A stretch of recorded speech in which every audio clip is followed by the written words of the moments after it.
If you remember Grandpa picking up old dishes, feeling them in his hands, and knowing exactly what they were worth, welcome home. He identified value by touch, and when you grew up, that skill was lost. This is the best thing that's happened to typing since electricity. The IBM Selectric typewriter. Let's rediscover these 30 antique items in your attic that could be worth a fortune today.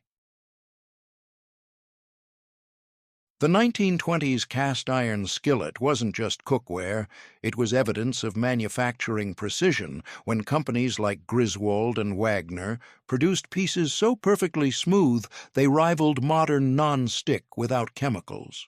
Grandmother didn't need maker's marks, guides, or collector price lists to know old cast iron cooked better than new.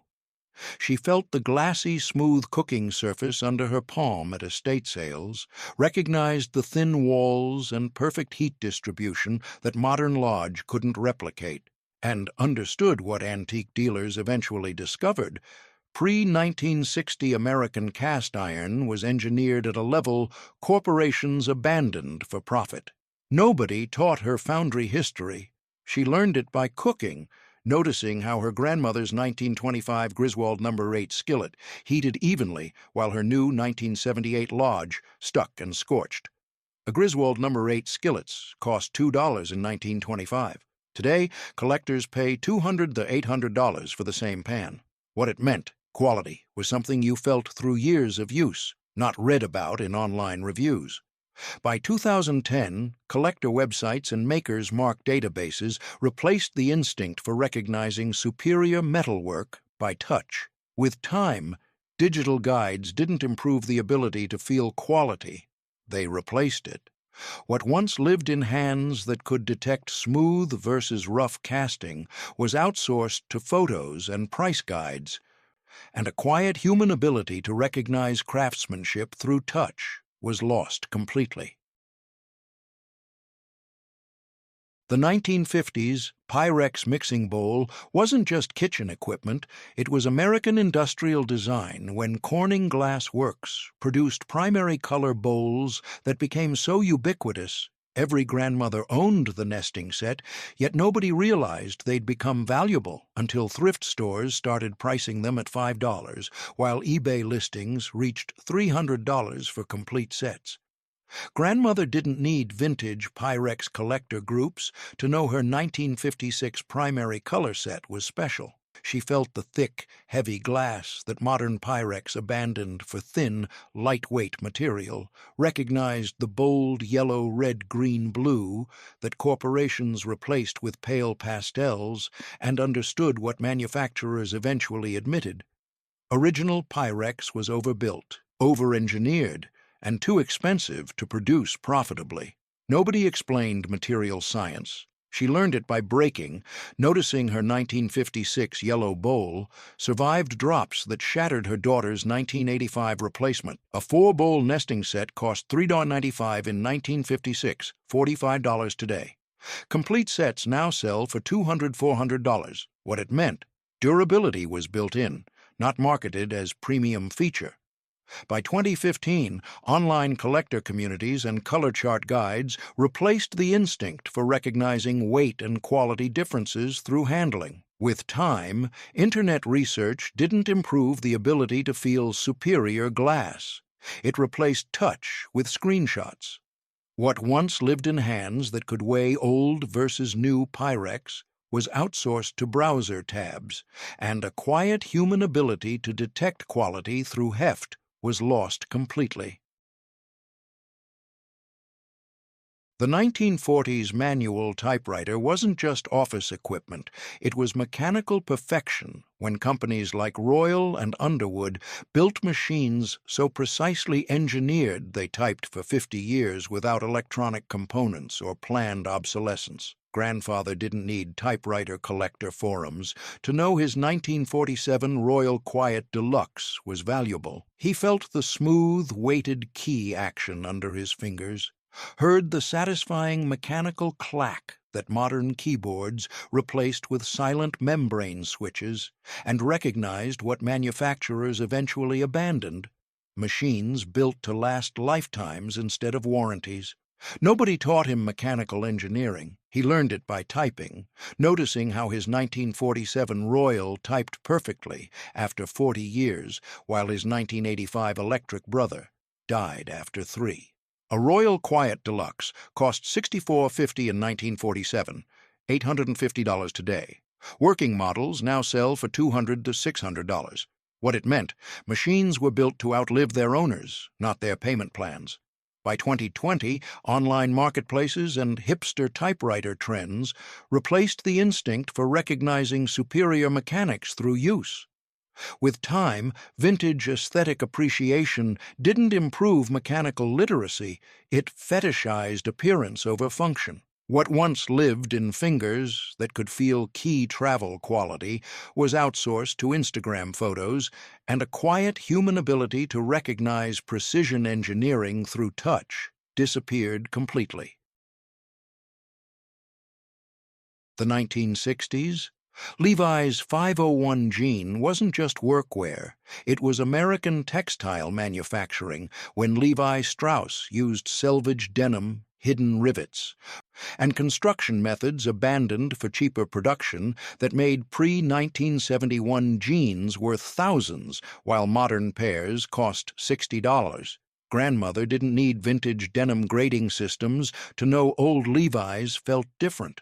She examined the selvage edge on inside seams, felt the heavier weight denim that modern manufacturing replaced with thin, stretchy fabric, and recognized what collectors eventually discovered. Levi's changed everything in 1971 to cut costs, making earlier jeans instantly valuable. Nobody taught her manufacturing history.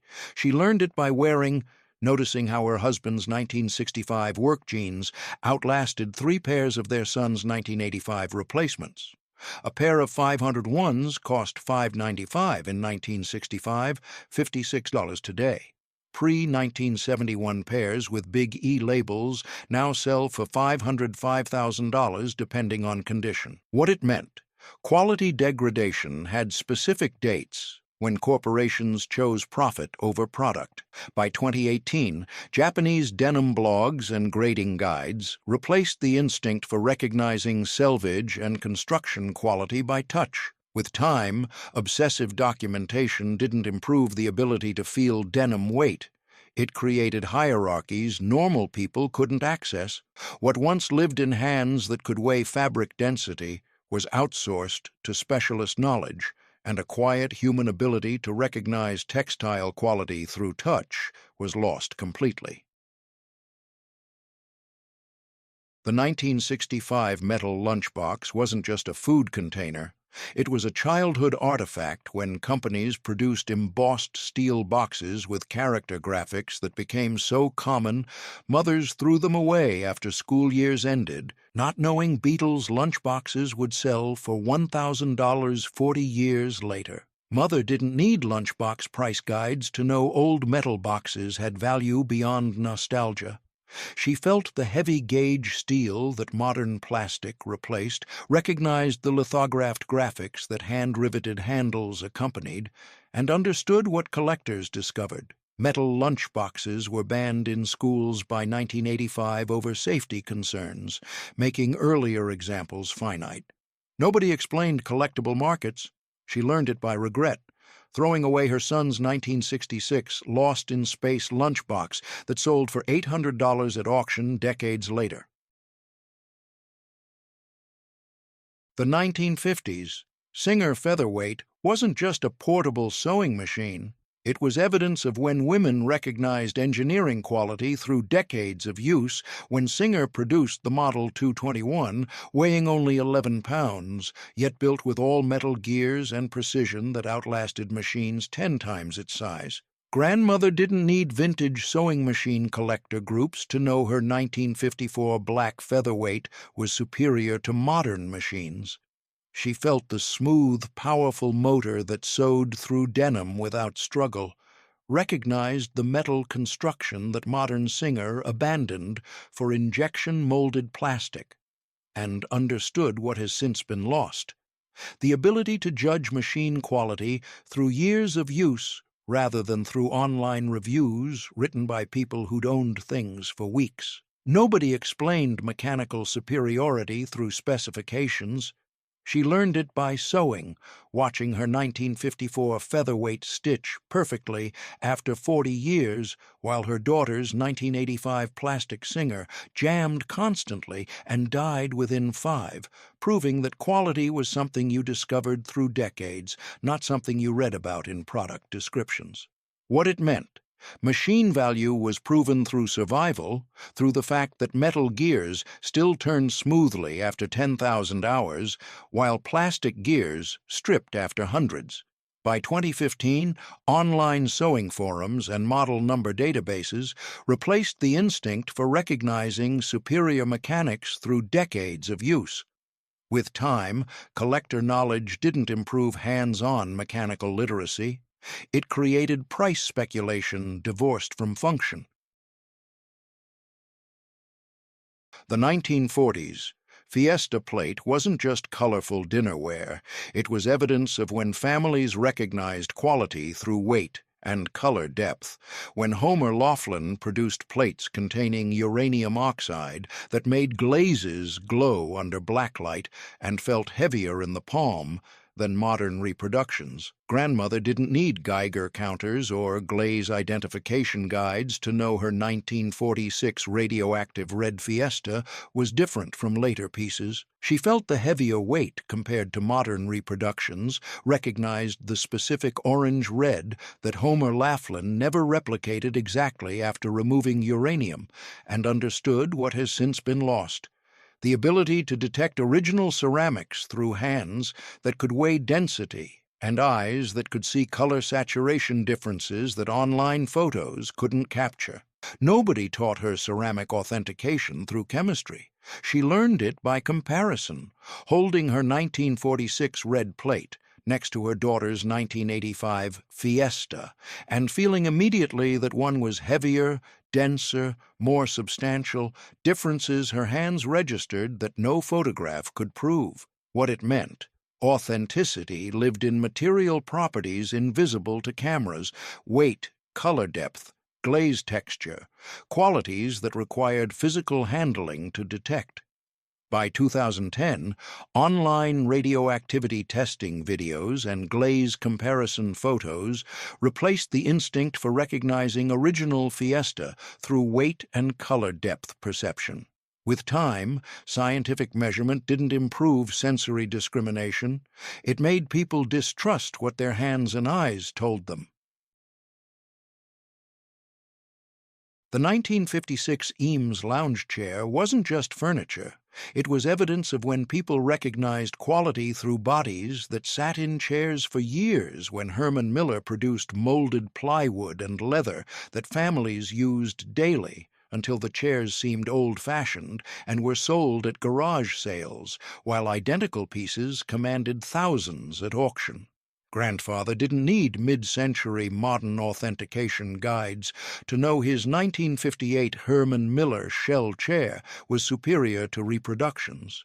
He felt the quality of molded fiberglass that modern knockoffs made too rigid, recognized the specific shock mounts and base construction that his body registered as more comfortable during hours of sitting, and understood what has since been lost: the ability to authenticate furniture through years of physical use rather than through examining makers' marks and labels.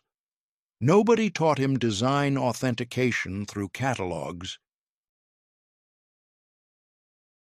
The 1952 Topps Mickey Mantle card wasn't just collectible, it was evidence of when kids understood that preservation created value when they noticed dealers paid more for cards never touched than cards actually used, learning that worth required never loving things enough to play with them.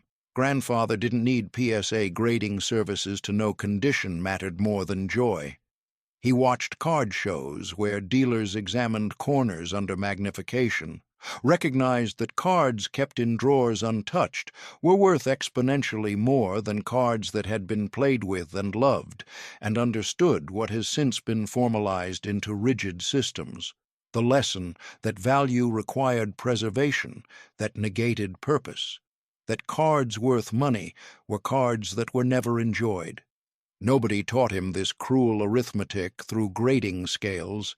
He learned it by watching, seeing how his well-loved cards with bent corners were worthless, while his friends' cards that sat untouched in plastic were valuable, proving that money required never using things for their intended purpose.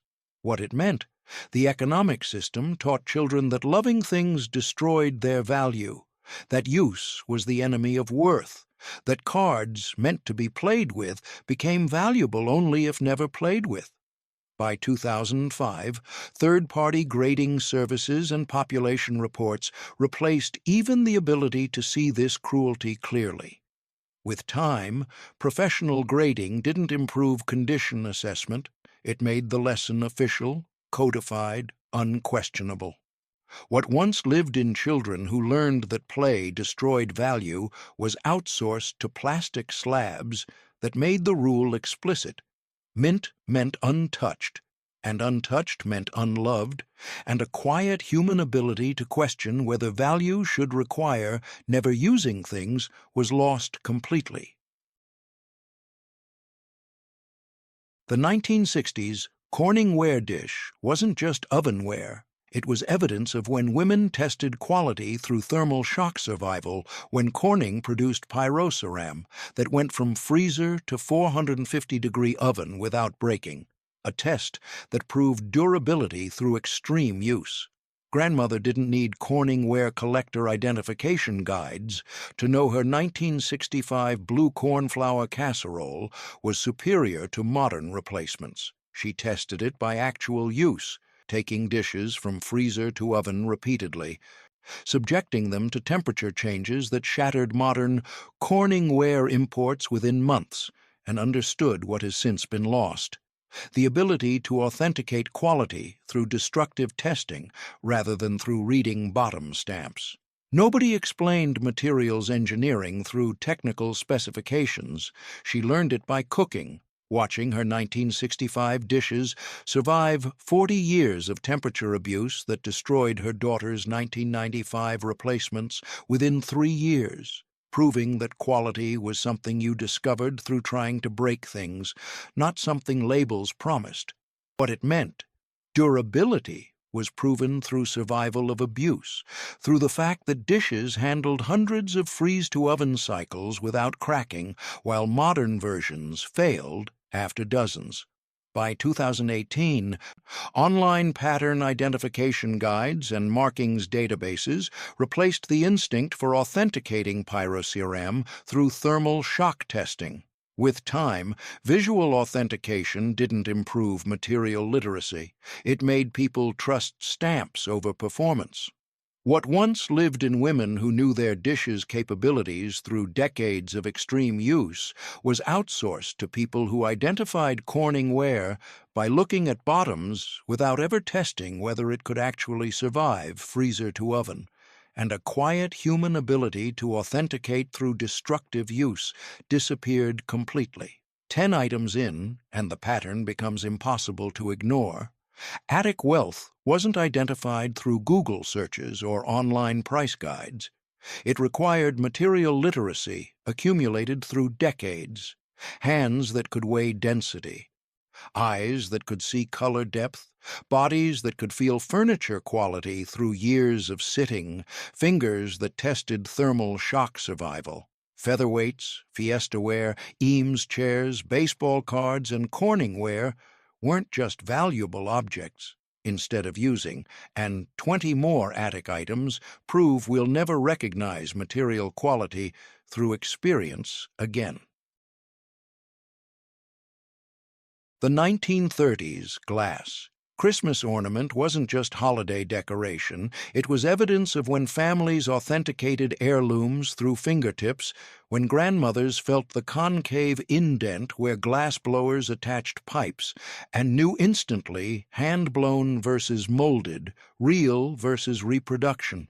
Grandmother didn't need vintage Christmas ornament identification guides to authenticate her 1935 German glass ornaments.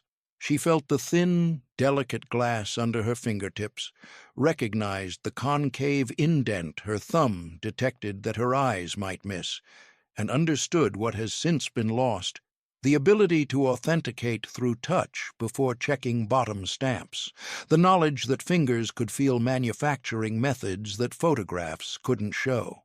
Nobody taught her glass-blowing authentication through research. She learned it by handling, running her thumb over ornaments at estate sales, and feeling immediately the difference between hand-blown glass with its irregular thickness and molded glass with its uniform walls, a distinction her fingers made in seconds that internet research required minutes of comparing photos to accomplish less accurately. What it meant: authentication lived in fingertips, trained through decades of handling delicate objects, through thumbs that could feel glass thickness variations invisible to eyes. By 2014, online ornament collector forums and indent pattern identification guides replaced the instinct for authenticating through touch. The 1910 mason jar wasn't just canning equipment. It was evidence of when women recognized glass quality through weight and imperfections, when Ball and Atlas produced jars with bubbles, pontil marks, and thickness that proved hand-blown manufacturing. Grandmother didn't need antique bottle pricing guides to know old mason jars were different. She felt the thicker, heavier glass under her palms, recognized the bubbles and imperfections that her fingers could trace as evidence of hand-blown rather than machine-made, and understood what has since been lost: the ability to date glass through weight and imperfection rather than through manufacturer codes and embossing guides. Nobody taught her glass manufacturing history through documentation. She learned it by canning, handling jars for 50 years, and knowing through her hands which were old and which were new, feeling immediately the weight difference between her grandmother's 1915 Ball jar and her own 1965 modern jar that looked similar but felt lighter, thinner, more fragile in ways her palms registered instantly. What it meant: glass age lived in weight and imperfection. Bubbles proved hand-blown, thickness proved early manufacturing, irregularities proved authenticity that machine precision eliminated. By 2016, online mason jar, color charts, and embossing guides replaced the instinct for dating glass through weight and imperfection. With time, detailed documentation didn't improve tactile knowledge. It made people examine writing instead of feeling glass. What once lived in palms that could weigh old versus new jars instantly was outsourced to identifier websites that required reading embossing that hands had rendered irrelevant, and a quiet human ability to date mason jars through weight was lost completely. The 1955 Tupperware bowl wasn't just food storage. It was evidence of when women tested quality through seal performance, when Earl Tupper's polyethylene containers burped with specific sounds that authenticated originals versus reproductions. Grandmother didn't need vintage Tupperware identification guides to know her 1957 pastel collection was original. She tested the seal, pressing lids and listening for the specific burp sound, feeling the resistance that indicated proper seal formation, and understood what has since been lost: the ability to authenticate through functional testing rather than through examining bottom stamps. Nobody explained polymer authentication through chemistry. She learned it by storing, using the same containers for 30 years, and knowing intimately how they sealed, how they burped, how they felt when functioning correctly versus when seals were failing. Knowledge accumulated through thousands of lid-pressing cycles that no single test could replicate. What it meant: authenticity was proven through function. Seals that burped correctly after decades, plastic that maintained flexibility, lids that still formed vacuum when pressed, performance that proved quality through survival of use. By 2019, Tupperware Facebook groups and mold number databases replaced the instinct for authenticating through seal testing. With time, crowdsourced identification didn't improve functional literacy. It made people examine stamps instead of testing burps. What once lived in hands that had sealed the same containers thousands of times and knew their performance intimately was outsourced to people who identified Tupperware by numbers without ever testing whether seals still worked, and a quiet human ability to authenticate through functional testing was lost completely. The 1920s handmade quilt wasn't just bedding. It was evidence of when women recognized hand labor through fingertips, when thousands of tiny stitches created patterns that fingers could trace and count, distinguishing hand stitching from machine stitching through touch alone. Grandmother didn't need quilt appraisal services to know hand-stitched quilts were superior. She felt the individual stitches under her fingertips, each one slightly irregular, proving human hands rather than machines, recognized the density that made quilts heavier and warmer, and understood what has since been lost: the ability to count stitches per inch through touch, to feel pattern regularity that indicated skill level, to authenticate through fingers that had done the same work and could recognize it in others' hands. Nobody taught her quilt authentication through magnification. She learned it by stitching, spending hundreds of hours hand quilting and developing fingers that could feel stitch quality, tension, and spacing instantly, knowledge that came through doing the labor, not through examining finished products. What it meant?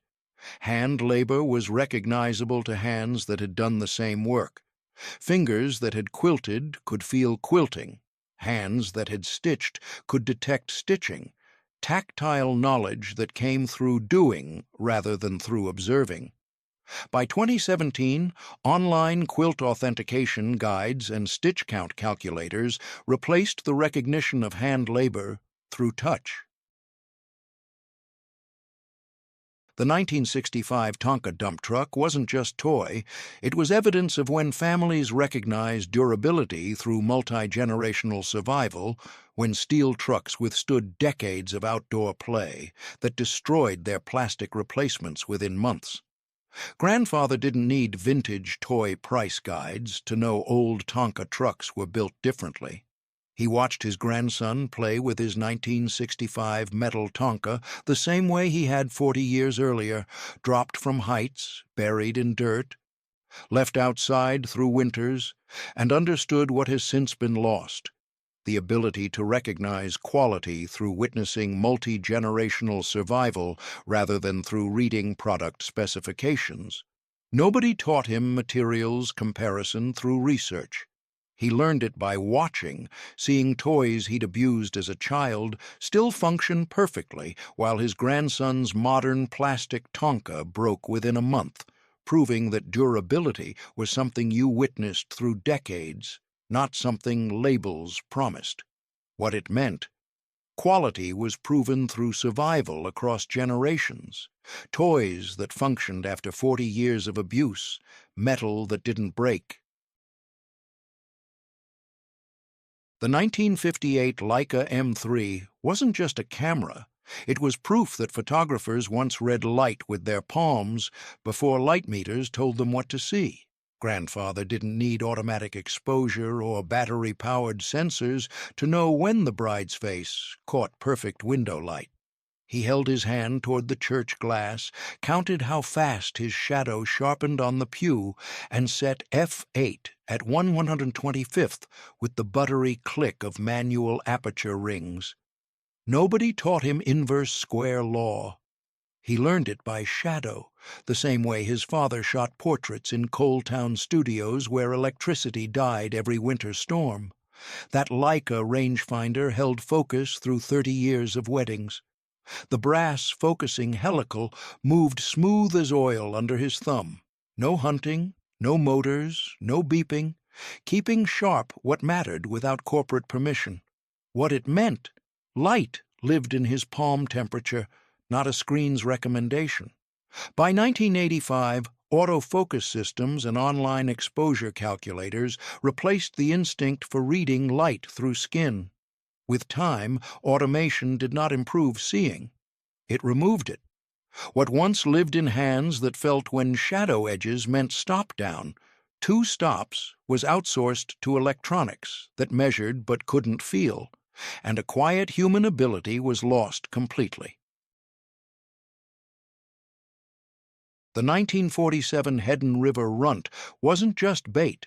It was proof that fishermen once knew water physics through wrist memory before sonar told them where fish hid. Grandfather didn't need underwater cameras or depth finders to know when the lure swam right. He carved it from scrap cedar, dragged it through dock shadow shallows, and adjusted the diving lip with a pocket knife until the wobble felt correct. Felt correct through the rod cork, through line tension humming against his index finger.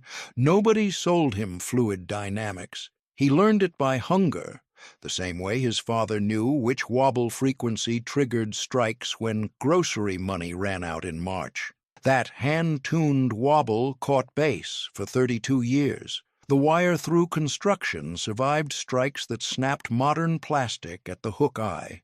No replacements, no tackle shop dependency, no planned obsolescence, feeding the family without corporate permission. What it meant: fish behavior lived in his forearm, not a fish finder screen. By 1975, injection-molded lures and online fishing forums replaced the instinct for reading wobble through rod feel. With time, sonar graphs did not improve water knowledge. They erased it. What once lived in wrists, trained by decades of retrieval, was outsourced to electronics that showed depth but couldn't feel strikes. The 1939 first edition. Grapes of Wrath wasn't just a book. It was proof that readers once knew paper quality by fingertips before copyright pages told them what to value. Grandmother didn't need rare book dealers or online databases to know when a volume was original. She opened to page 50 at estate sales, pressed her thumb against the grain, and felt the rag content paper that aged differently than wood pulp. Thicker, cooler to touch, resistant to yellowing even after 40 years on attic shelves. Nobody taught her bookbinding history. She learned it by reading, the same way her mother knew which Bibles survived 3 generations, because the paper didn't crumble when you turned Genesis at midnight. That rag content paper held Steinbeck's words through decades of reading. The sewn binding stayed tight through 50 years of hands opening. Chapter 15, no cracked spines, no glue failure, no pages falling loose. Preserving stories without replacement copies. What it meant: durability lived in her thumbprint, not a grading services certificate. With time, digital catalogs did not improve material knowledge. They eliminated it. The 1887 Windsor rocker wasn't just furniture, it was proof that craftsmen once knew wood joinery by stress testing before assembly instructions told them what held. Grandfather didn't need maker's marks or antique dealer appraisals to know when a chair was built right.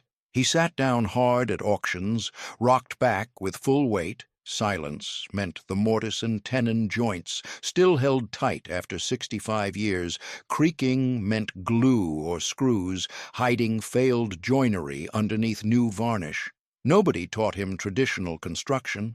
He learned it by sitting, the same way his grandfather tested chairs before buying, because a broken rocker mid-use meant injury that couldn't be undone. Those hand-cut joints held 3 generations of family weight. The steam-bent back slats and wedged stretchers survived daily rocking. No glue, no screws, no brackets, supporting bodies without factory guarantees or replacement parts. What it meant: durability lived in his full-body test, not a label promising heirloom quality. By 1975, factory furniture with glued joints and online reviews replaced the instinct for recognizing superior joinery by use. With time, assembly instructions did not improve durability knowledge. They removed it. The 1902 Seth Thomas mantel clock wasn't just a timepiece, it was proof that clockkeepers once knew gear ratios by ear before quartz movements told them accurate time. Grandmother didn't need repair manuals or online forums to know when the clock ran fast. She opened the back glass, counted the ticks per minute against her pulse, and turned the pendulum adjustment nut a quarter turn counterclockwise until the escapement rhythm matched her heartbeat. Not with tools, with 56 years of winding memory stored in her wrist. Nobody taught her horology. She learned it by lateness, the same way her mother knew when the kitchen clock ran 2 minutes slow because it made them miss the only morning train to Pittsburgh. That hand-adjusted escapement kept time within 2 minutes per week. The jeweled bearings and hand-filed gears survived decades of daily winding. No batteries, no circuit boards, no sudden death, marking hours without utility dependency or electronic failure. What it meant, accuracy lived in her ear, not a quartz crystal's vibration. By 1970, battery-powered movements and online clock communities replaced the instinct for hearing time accuracy through tick rhythm. With time, quartz precision did not improve mechanical knowledge. It eliminated adjustment. 20 items deep, and the pattern is unmistakable.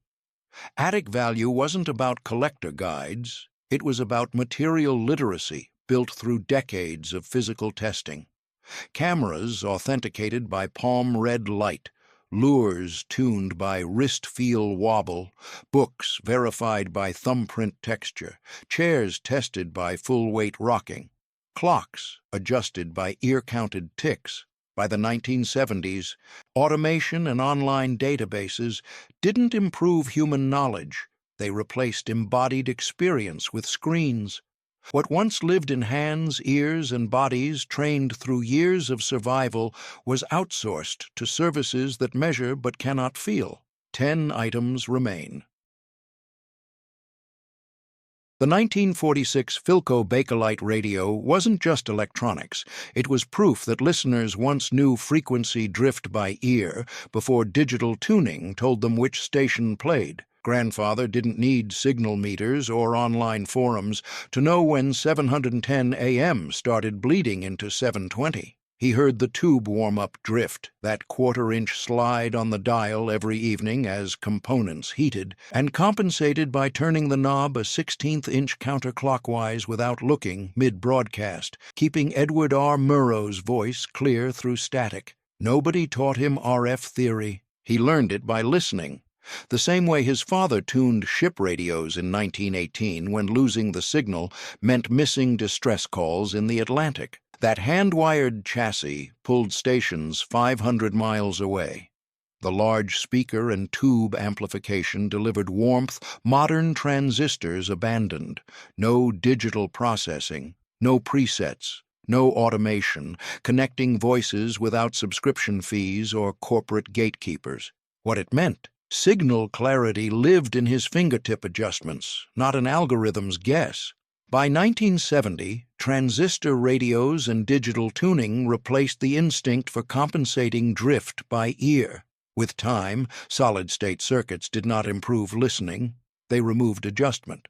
What once lived in fingers trained to micro-correct frequency drift was outsourced to chip-locked stations, and a quiet human ability vanished completely.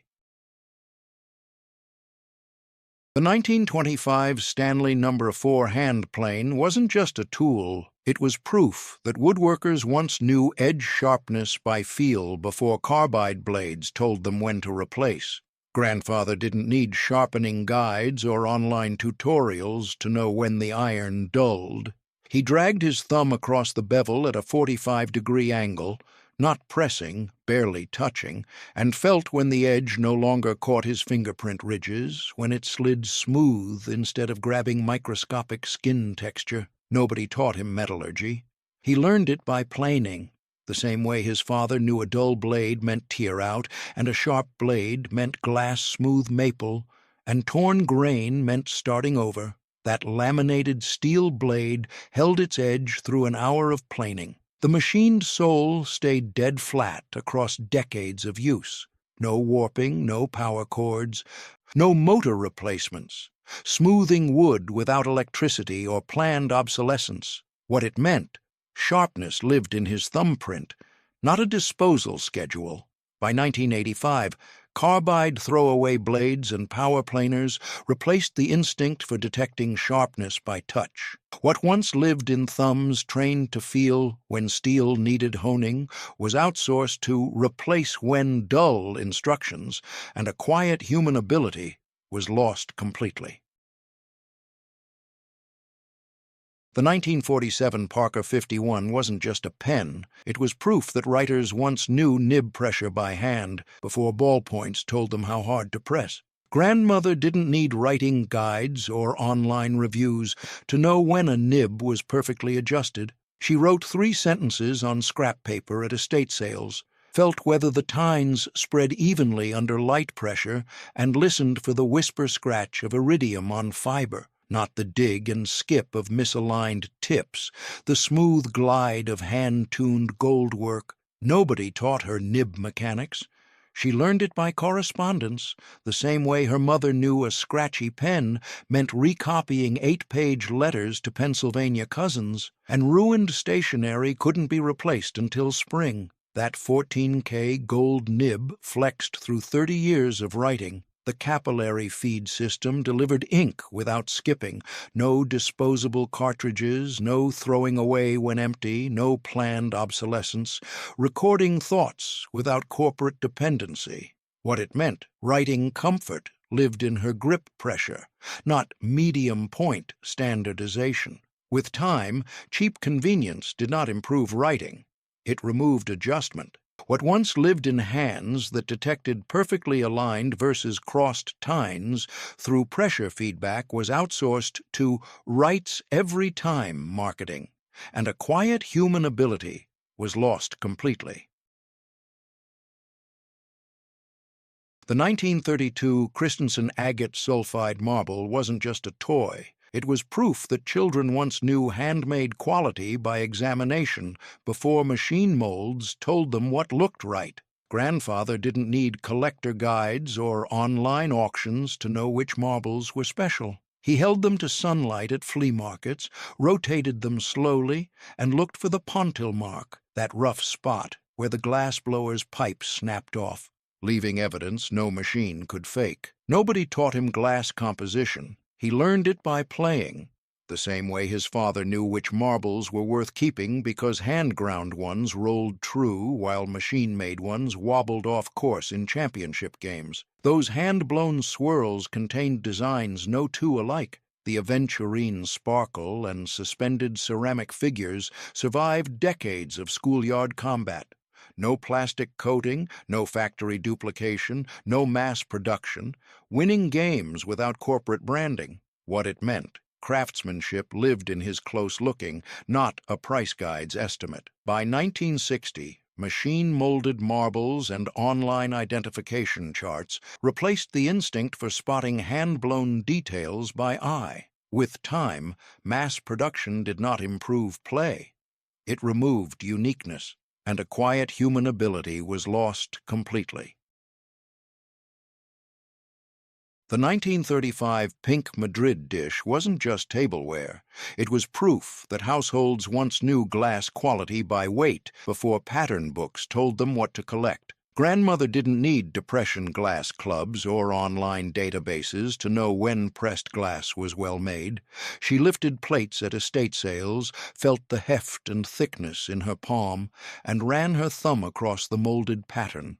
Sharp edges meant fresh molds and quality control. Worn edges meant late production or reproductions, stamped out when companies stopped caring. Nobody taught her manufacturing standards. She learned it by using, the same way her mother knew which dishes survived 40 years of daily washing because the glass was dense enough to resist chips when dinner plates stacked wrong in the sink.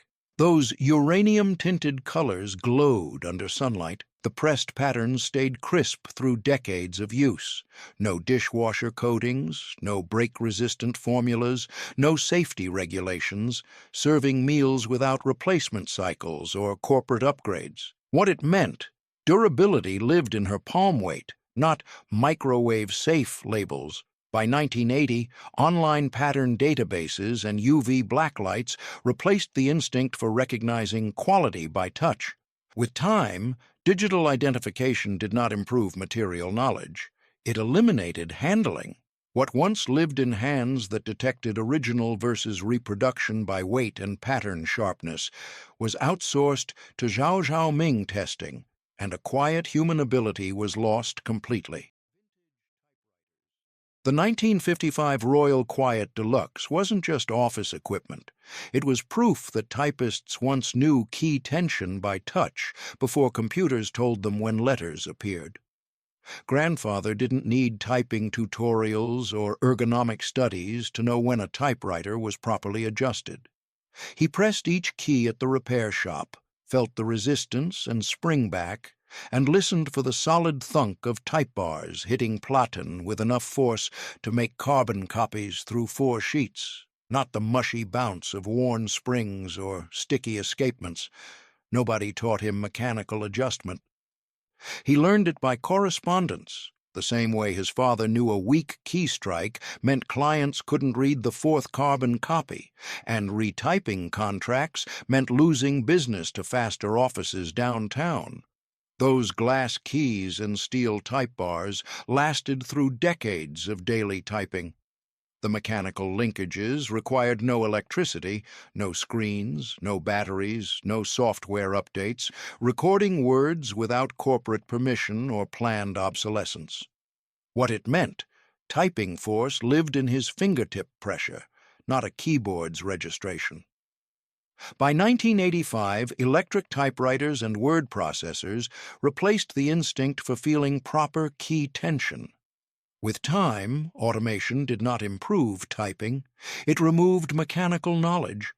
What once lived in fingers trained to detect when springs needed adjustment was outsourced to delete keys, and a quiet human ability vanished completely.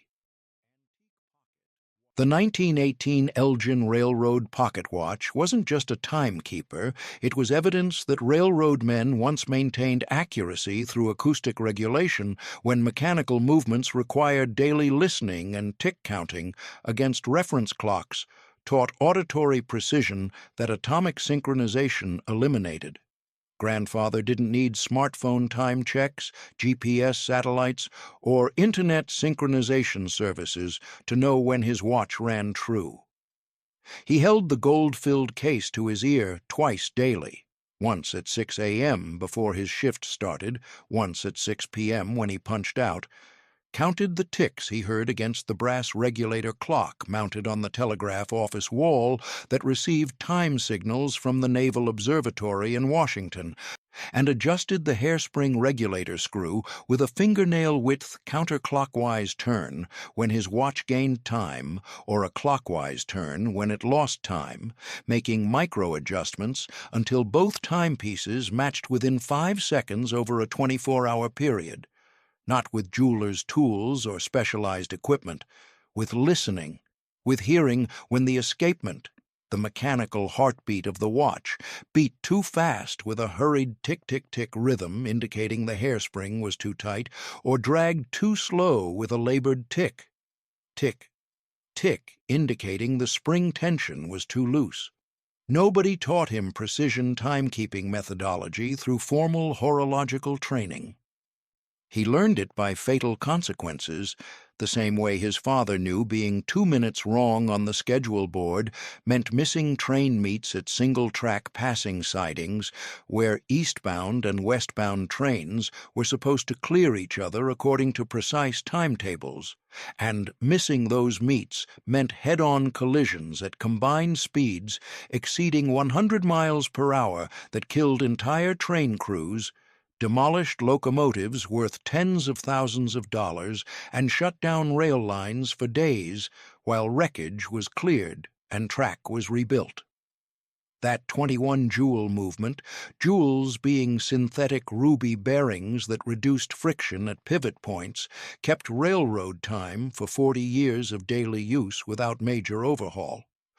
The lever escapement mechanism that converted the mainspring's rotational energy into precise tick intervals, and the compensated balance wheel with bimetallic rim segments that automatically adjusted for temperature expansion and contraction, survived extreme temperature swings from 120-degree engine cab heat in summer to -20-degree January cold during night switching operations. And when quartz movements and atomic clock synchronization replaced acoustic regulation with electronic automation, railroad men and their descendants lost the embodied timekeeping knowledge that made accuracy something you heard, maintained, and bore personal responsibility for, along with the understanding that mechanical systems required daily attention and that precision was an achievement earned through discipline, not a feature guaranteed by purchase. The 1948 Hansen balance scale wasn't just measuring equipment, it was evidence that cooks once knew weight through visual equilibrium when mechanical beams required no electricity, and watching the pointer settle at center taught physics through daily use. Grandmother didn't need batteries, calibration certificates, or instruction manuals to know when ingredients measured correctly. She placed flour on one metal platform, selected brass weights from the wooden box, cylinders engraved 2OZ and 4OZ in serif font, and added them to the opposite platform one at a time, watching the steel beam pointer swing left, then right, then finally settle at the center mark painted on the vertical scale. Not with numbers flashing on a screen. With balance, with seeing when both platforms hung level at the same height, and feeling when the platform stopped moving under her fingertip as she pressed gently to test whether equilibrium was stable or if the beam was still oscillating microscopically. Nobody taught her mass equivalence principles or the physics of lever arms and fulcrums. She learned it by consequence, the same way her mother knew 2 ounces too much flour meant dense bread dough that didn't rise properly because excess flour absorbed the yeast's moisture, and failed loaves that came out of the oven hard, as bricks meant hungry children asking why dinner was late, and no second chances because flour cost money they didn't have to waste on mistakes. Those brass weights and that steel beam with its knife-edge fulcrum measured accurately for decades without degradation. The mechanism required no power source, no batteries to die at inconvenient moments, no electronic drift from humidity affecting sensors, no annual recalibration requirements from a technician with specialized equipment, weighing ingredients year after year without utility bills, without maintenance costs, without the scale simply refusing to turn on one morning because internal circuits corroded. What it meant. Accuracy lived in her eyes, watching the beam pointer hang motionless at center, not in trusting decimal places displayed on a screen that could be wrong and you'd never know because you had no independent verification method. The scale also taught her material density through weight-to-volume observation. She learned that 4 ounces of flour filled a different volume than 4 ounces of sugar, that packed brown sugar weighed more per cup than granulated sugar, and that these density differences affected baking outcomes. That knowledge came from seeing the same brass weight balance different volumes on the opposite platform, teaching her that 1 cup wasn't a universal measure. It depended on what you were measuring and how you filled the cup. And the tactile feedback when adding weights created a rhythm to measuring. She'd place flour, add the 4-ounce weight, watch the beam swing hard, right indicating too little flour, add more flour by the handful, watch the beam swing left indicating too much, remove a pinch, watch it settle near center, add 1 more small pinch, watch it hover perfectly balanced. That iterative process, add, observe, adjust, repeat, taught precision through feedback loops that digital scales eliminated by just displaying a number and trusting you to believe it. By 1985, digital kitchen scales with LCD displays and tare buttons replaced mechanical balance observation entirely. Taylor, Salter, and Escalay sold battery-powered convenience that didn't improve measuring. It severed the connection between weight, volume, equilibrium physics, material density, and iterative precision. With time, electronic readouts displaying grams to the 10th decimal didn't enhance accuracy. They removed the visual skill of seeing when opposing forces balanced, the tactile sense of platform stability under fingertips, the density literacy from observing weight-to-volume ratios, and the iterative adjustment process that taught precision through feedback. And when digital scales replaced visual balance with numerical display, cooks lost the embodied understanding of what weight actually meant and how to judge it independently, without electronic intermediaries telling them what to believe. The 1942 Zeiss military binoculars weren't just optics. They were proof that observers once knew focus distance by parallax before rangefinders told them meters. Grandfather didn't need laser measurements or digital displays to know how far the deer stood. He adjusted the focus wheel while watching where the left and right images merged, felt the resistance change when internal prisms aligned, and estimated distance by how much his thumb turned. Quarter turn meant 50 yards, half turn meant 200. Nobody taught him optical physics. He learned it by hunting, the same way his father knew wrong focus meant missed shots, and missed shots meant winter without venison when grocery money ran out in February. Those hand-ground lenses delivered clarity through decades of use. The brass focusing mechanism and prism housings survived rain and cold, no batteries, no electronics, no lens coatings to wear off, magnifying detail without corporate dependency or planned obsolescence. What it meant, distance, lived in his thumb rotation, not a readout's certainty. By 1990, rangefinder binoculars and laser distance finders replaced the instinct for estimating by focus feel. With time, electronic measurement did not improve observation. It removed parallax knowledge. What once lived in thumbs trained to feel focus resistance was outsourced to battery-powered lasers, and a quiet human ability vanished completely.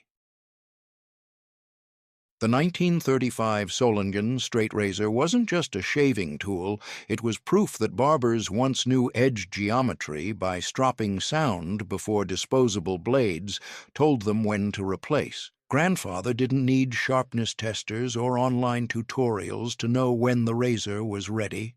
He dragged it across the leather strop in his bathroom, listened for the singing whisper of properly aligned steel, and felt the edge grab the strop's surface with each pass.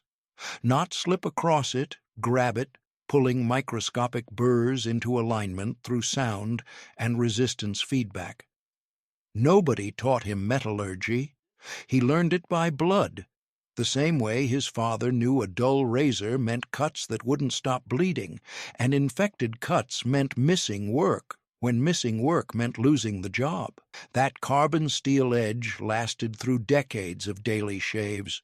The hollow-ground blade required only stropping and occasional honing, no cartridge replacements, no subscription razors, no planned obsolescence, removing whiskers without corporate dependency or monthly fees. What it meant. Sharpness lived in his ear and hand, not a disposal schedule. By 1975, disposable cartridges and safety razors replaced the instinct for hearing edge alignment through stropping. With time, convenience did not improve shaving. It removed maintenance knowledge. What once lived in ears, trained to hear when steel sang versus scraped, was outsourced to 5 blades better than 4 marketing, and a quiet human ability was lost completely, and every single one tells the same story.